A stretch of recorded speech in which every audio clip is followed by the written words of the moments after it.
Real-life events are always more frightening than fictional ones. Even the best fiction tales can't compare with a real-life crocodile attack or a good old-fashioned curse.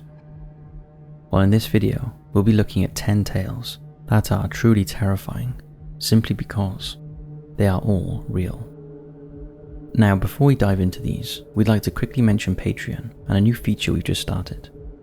Many of you know that we produce serial killer and other documentaries over on Patreon that are not suitable for YouTube, and also give our too close to home tier Patreons the chance for us to dig up stories right on their doorsteps. But we're adding something new to all of our Patreon tiers, a polling system for the list videos. For a video like this, where we talk about 10 topics or more briefly, we're giving our patrons the option to vote on which single topic you want us to delve more into. This will then be turned into an in-depth podcast episode over on our Hit the Lights podcast. So head on over to Patreon after finishing this video and take your vote on the topic you find most interesting and want us to delve more into. We hope you all enjoy this new feature. And now, if you haven't already done so, hit those lights, sit back, and enjoy.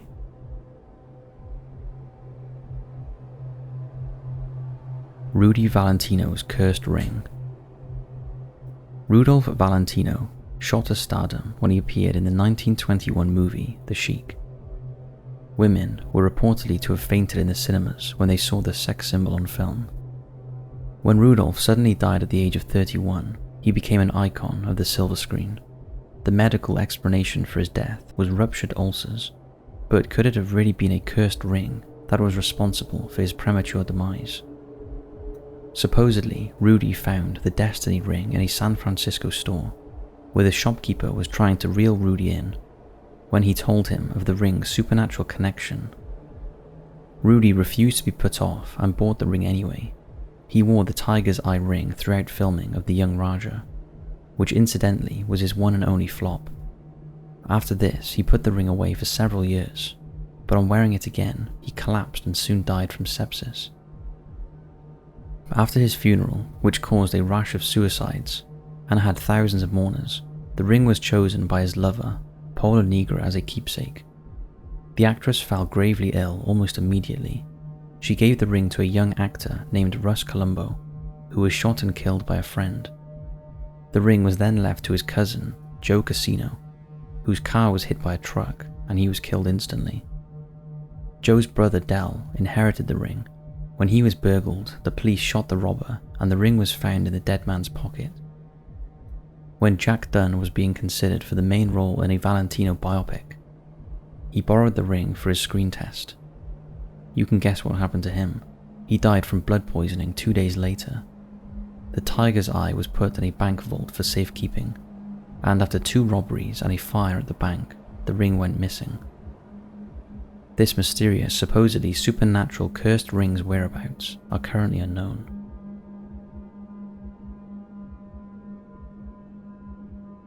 The Amherst, Canada Poltergeist. In 1878, at the age of just 17, Esther Cox was brutally attacked and almost raped by a friend of the family.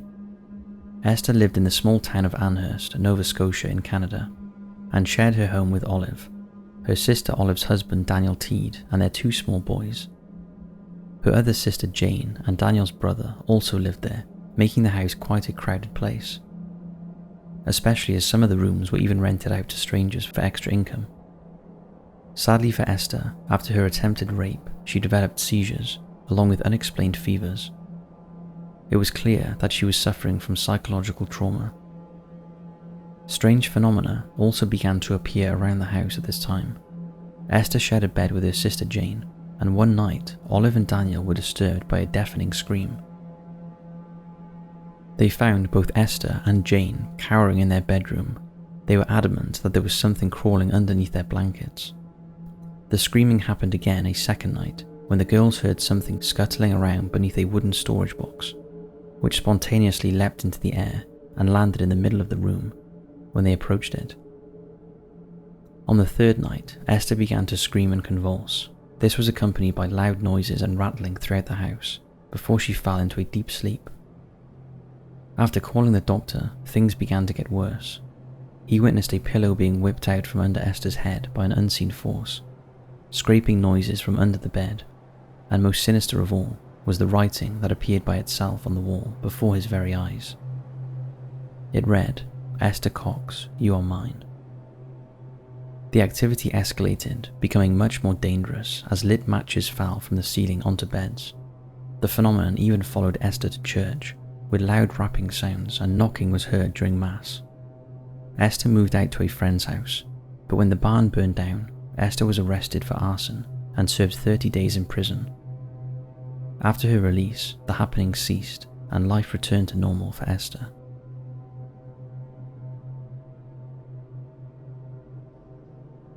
Christian Iancona.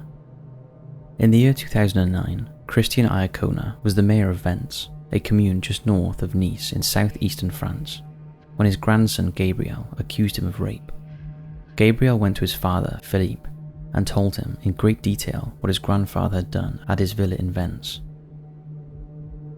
There was supporting medical evidence of lesions on the young boy's body that suggested he had been sexually violated.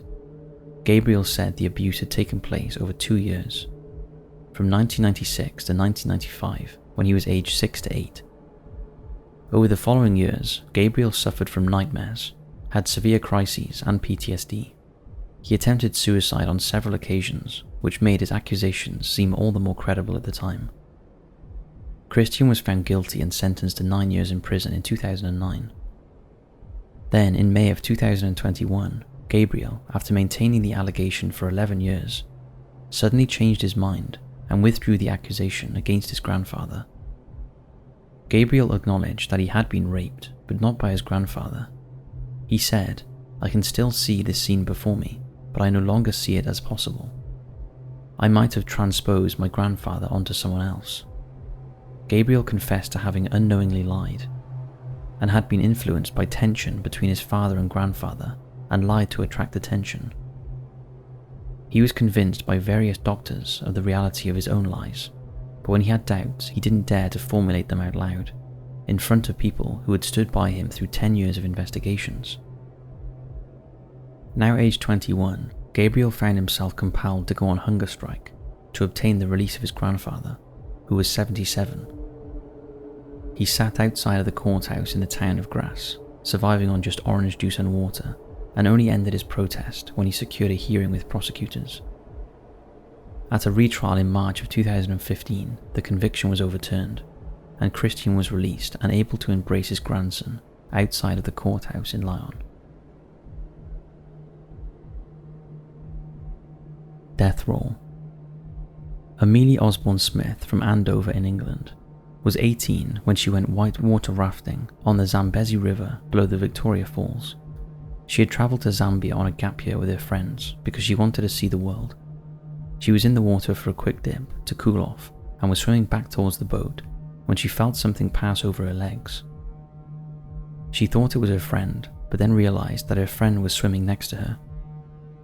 Amali looked down and was horrified to see that it was actually a crocodile by her feet. The creature clamped onto her leg and began to go into a death roll as it tried to pull her under.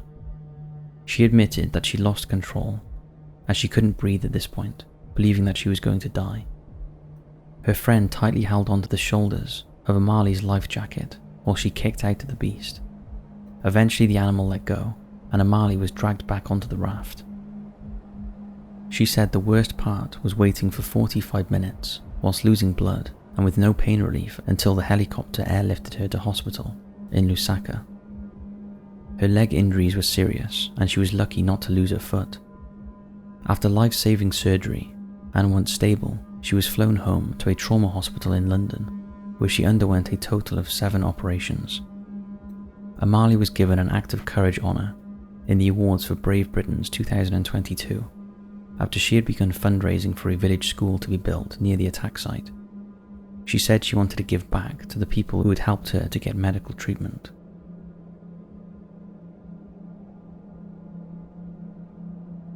Strip search. In April of 2004, a phone call was received at the McDonald's restaurant in Washington, Kentucky. The assistant manager, Donna Summers, answered the call to a policeman named Officer Scott. He provided a description of a thin woman with blonde hair who was suspected of robbery. Donna thought that the description matched that of an 18-year-old employee currently on duty called Louisa Ogden. But the person who called was not an actual policeman. The pretend policeman ordered Donna to search Louise in the restaurant because there were no officers available to handle such a routine manner. Louise was taken into the office and told to strip off her clothes before Donna put them into a bag. Another assistant manager was there to witness the strip search, and Louise was told to cover herself with an apron. After an hour, the other assistant manager had to leave, so Donna called her own fiancé, Walter Nix Jr., who arrived and followed instructions given over the phone for the next 2 hours. He removed the apron, ordered Louise to dance naked and perform jumping jacks, as well as other sexual activities. Officer Scott also spoke to Donna and threatened her with punishment if she didn't do as he asked. She later said that she was scared for her life, but didn't know what to do because she thought she was talking to a real police officer. After 2.5 hours in the office, Louise was ordered to perform a sexual act on Jason by Officer Scott. Donna eventually became suspicious and rang her manager, who agreed that the whole thing was a fraud. After 3.5 hours, Louise was released. The real police were immediately rang, and Jason was charged with sexual assault. The whole incident was on the office surveillance camera. It turned out that several other strip search scam calls had taken place. The caller was traced, and a married man of 4 named David Stewart was arrested. He was tried but acquitted because of a lack of direct evidence. Louise was awarded over $1 million in compensation from McDonald's, and Donna was also awarded damages because McDonald's knew about the other scams and never warned their managers. Walter Nix Jr. was sentenced to 5 years imprisonment. Donna broke off their engagement when she saw the CCTV footage.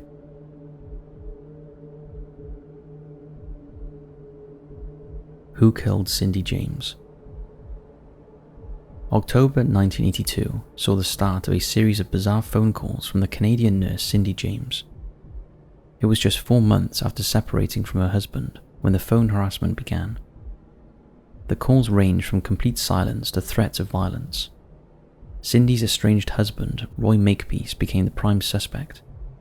Soon the harassment escalated and a window was smashed at her property. The perpetrator entered and slashed her pillow. After reporting the stalking to the police, Cindy began a year-long relationship with the investigating officer, Patrick McBride. He witnessed a silent call himself while Cindy was present. In January 1983, Cindy was found unconscious in her yard with a stocking wrapped around her neck. On waking, Cindy said she had been attacked by 2 men. A year after the call started, 3 dead cats were found hanging from trees in Cindy's garden, with a note that read, "You're next." Cindy moved home several times and hired a private investigator who found her unconscious at her home with a note pinned to her hand with a knife, which read, "Now you must die." The attacks went on and on. Her dog was physically abused, more notes were found, and fires were set in her house. But without any evidence, the police believed that Cindy was causing the incidents herself in a revenge fantasy against her ex-husband Roy. In June 1989, Cindy, aged 44, vanished. Her body was found 2 weeks later in the yard of an abandoned house. She was beaten, drugged, hogtied and strangled with a nylon stocking. In all, Cindy had reported almost 100 incidents of harassment, but the police were adamant that she had committed suicide. The inquest ruled that she died from an unknown event.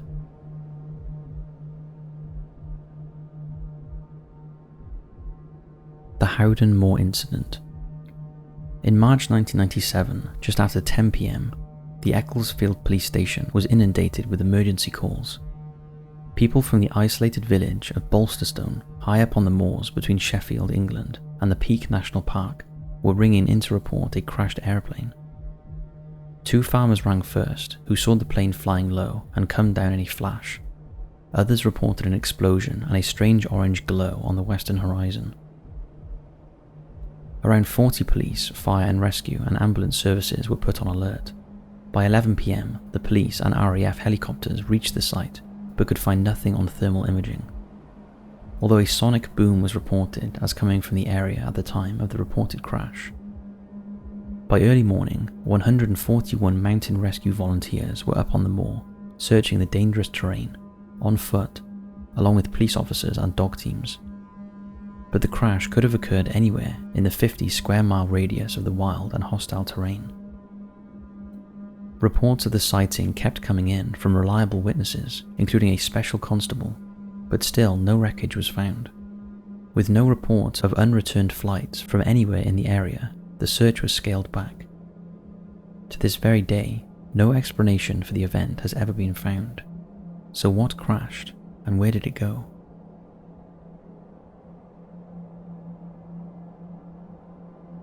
The Chillenden Murders. Dr. Lynn Russell picked up her two daughters, Josie age 9 and Megan 6, from school on Tuesday the 9th of July 1996 after their swimming gala. It was a lovely day for a walk home, and the family had their pet dog Lucy with them. About 20 minutes in, they reached a narrow track named Cherry Garden Lane, which is near to the small village of Chillenden, near Canterbury in Kent, England. A car drove past them, and Josie waved at the driver. As they got further down the track, that same car was blocking their way. A man got out of the vehicle. He was brandishing a hammer. He demanded money from Lynn, but she had left her purse at home and wasn't carrying any cash. Lynn told Josie to run for help, but the man grabbed her and hit her over the head with the hammer. He then marched the family into the nearby trees and tied them up using strips of Josie's swimming towel, a pair of tights and a bootlace. He then launched a sickening attack on all three victims, including the dog Lucy. Remarkably, Josie survived the attack and was still alive, albeit with a very weak pulse, when a search party found the three bodies. Josie was rushed to hospital in London, where after extensive surgery, miraculously she pulled through and was able to give a description of the monster who had attacked them. A man named Michael Stone was arrested a year later and found guilty of the murders at the trial, and again in retrial. He was sentenced to life in prison, but continues to protest his innocence. The notorious serial killer, Levi Belfield, has also been linked to the crimes, but no evidence has come forward. A truly sickening story.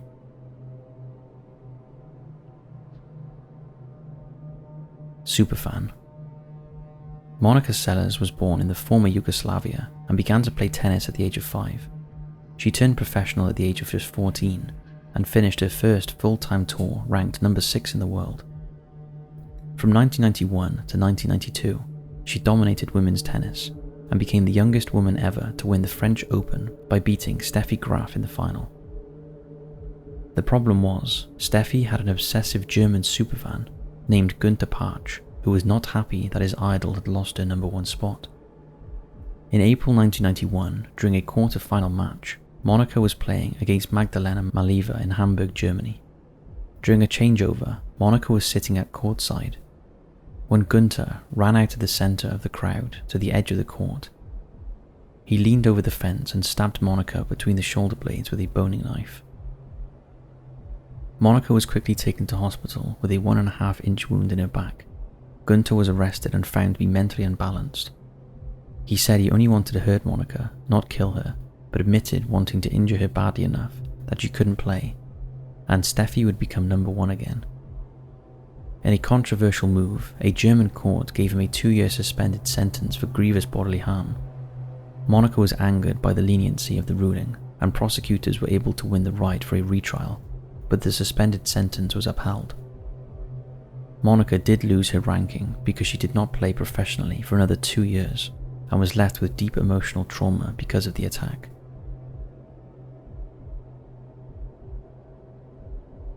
The perfect family man.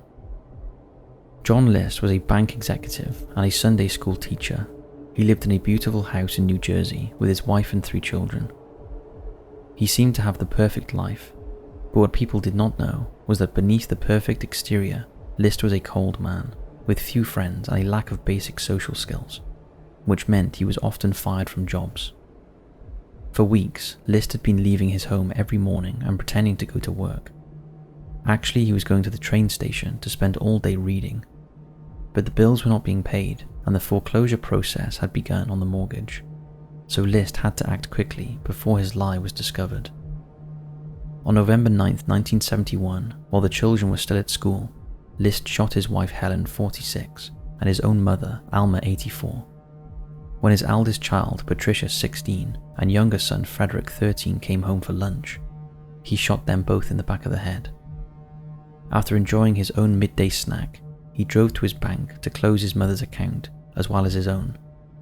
Then he went to watch his eldest son, John 15, play in a soccer match at Westfield High School. After driving young John home, List found that he had to shoot him several times because his son was trying to defend himself. List placed the bodies in sleeping bags in the ballroom. He left a letter for his pastor to explain he had killed his family to save their souls because there was too much evil in the world. He cleaned up, and taking any photographs of himself, he left. It was a month before the bodies were found, and almost 18 years before List was finally captured. He had moved to Denver, changed his name, and remarried. He was given 5 life sentences and died in prison in 2008, age 82. So that's 10 truly horrifying real-life horror stories. Our heart truly goes out to all of those affected and involved with these stories. Don't forget to head over to Patreon to take your vote on the topic you want us to go in depth with. Thanks for watching, and we'll see you in the next video.